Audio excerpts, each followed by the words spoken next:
As leaders in Maryland work to address the state's energy crisis, Governor Wes Moore signed several pieces of legislation to generate more energy in the state and make it more affordable for residents. But as Fox 45's Jessica Babb is showing us today, there is also key legislation that won't be getting the governor's signature. Jessica?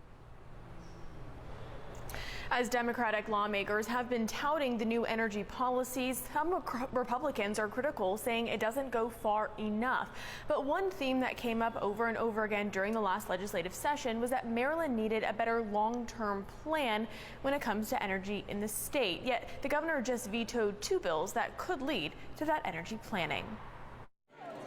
In a packed room in the Annapolis State House. Good afternoon and welcome. With the stroke of Governor Wes Moore's pen, dozens of bills are becoming law. This is our final bill hearing, our bill signing of the 2025 session. State leaders are hoping two of them can change the energy landscape in Maryland. This year we passed the most substantive energy affordability package that Maryland has seen in several decades. With skyrocketing energy costs, power plants wanting to close, and the state already importing about 40% of its energy. It was a wake-up call for the challenges that we face as demand for electricity continues to rise. And with that, let's sign these bills. So lawmakers passed the Next Generation Energy Act, Senate Bill 937, and the Renewable Energy Certainty Act. 931, let's have some fun right here. Thank you very much. Next bill. Senate President Bill Ferguson says they'll accelerate the development of cleaner in-state energy, make sure data centers pay their fair share, provide a path forward for battery and energy storage, and provide relief to ratepayers. We're putting money back into the pockets of Marylanders. A $200 million refund. That's an average of $80 per household.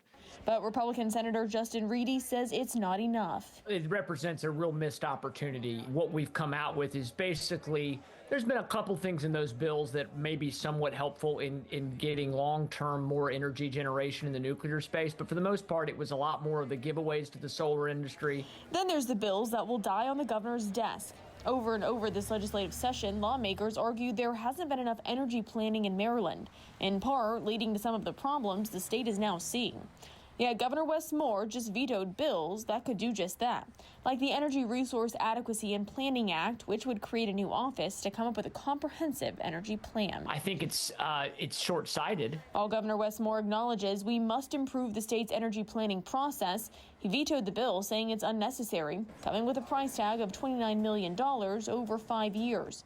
He also says it would be redundant with work already being done by other agencies. Then there's the Data Center Impact Analysis and Report Bill, which passed with bipartisan support. It's about trying to make sure we understand what will happen if we bring more and more data centers to our state, not just from an environmental standpoint, but from an energy usage standpoint and impact on communities. And it was just basically a very strong study. It was not setting any policy. Senator Karen Lewis Young sponsored it. I'm very disappointed. I think it was a very important bill. In fact, I identified it as my most important bill of the session.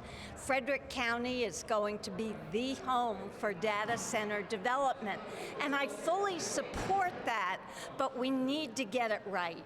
We need to learn lessons from Virginia, but yet tailor those lessons to our own plans. But even though Governor Wes Moore is working to bring more data centers and quantum research facilities to the state, he again vetoed the bill, citing budget and resource constraints. We could end up paying a whole lot more in the long run. We need to really quantify the numbers and make sure the juice is worth the squeeze. And we need to understand for our citizens what the environmental and energy impacts are. So we sent questions to the governor's office asking if he's trying to get more data centers in Maryland. Why is he opposed to studying their possible impact? Does he believe a study would show that data centers are negative for Marylanders? And what does he propose for more energy planning in the state? You can't say we're going to bring lots of data centers here for the investment, the jobs, and the whatever without the right infrastructure in place. And it's almost like they don't want to know. And so far, when it comes to our questions, we've yet to hear back from the governor's office, but we'll let you know when we do. Live in Annapolis, Jessica Babb, Fox 45 News.